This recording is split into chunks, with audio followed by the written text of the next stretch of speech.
Menyala wak ai. Hembankan sagang lagi wak. Jadi wak, cerita pagi ni kita angkat sagang lagi wak. Cuba tengok kawan aku wak. Anak aku wak berdua. Bismillah, semoga ada rezeki wak. Cuba tengok wak, yang ini wak dia honggoi-honggoi dia wak. Ada tak ikan ni? Wis memang ada wak. Ingat wak. Bapak dapat ikan.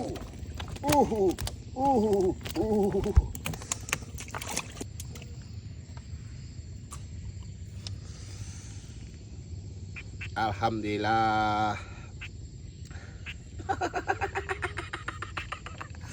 Macam mana Pan?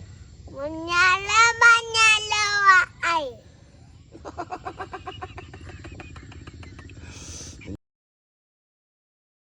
Ombankan ikan tu wak. Tinggal sikit lagi wak sagang kita.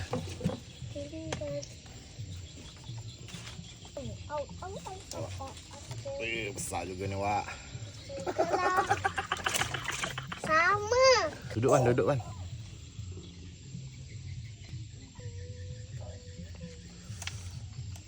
Gila-gila wak. Handal lagi wak.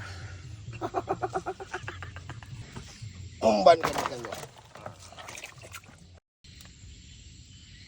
Jadi wak, kita sudah sampai di rumah. Ikan pun sudah siap kita siang wak. Hari ni kita nak buat ikan sembilang pais wak. Ini ikan sudah siap kita siang. Ini bahan-bahannya wak. Daun kunyit, lada setan, halia, lengkuas, bawang merah, bawang putih.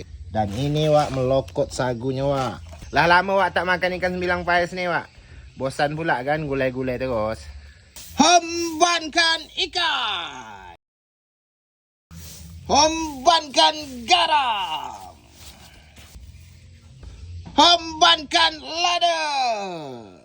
Hembankan bawang.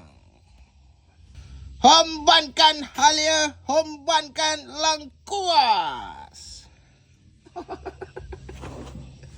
Hembankan daun kunyit. Hembankan melokot sagu.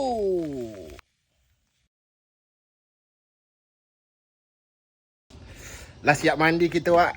Ganteng kan? Hembankan ikan pais. Tengok wak, mak aku wak. Tengok aku buat ikan pais, buat juga dia wak. Macam sedap aja kata dia. Dan di sini kita tengok ikan sembilang pais kita sudah masak. Gila. Menyala wak ai.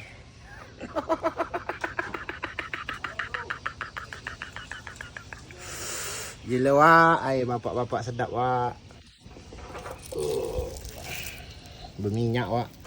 Hembankan ikan pais lagi wak.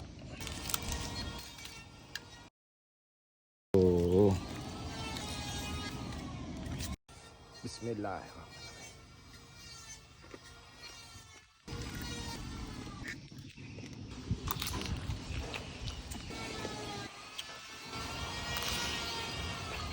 Luar biasa sedapnya wak.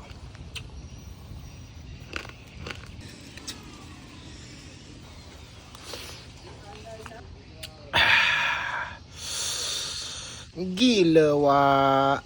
Menyala wak air.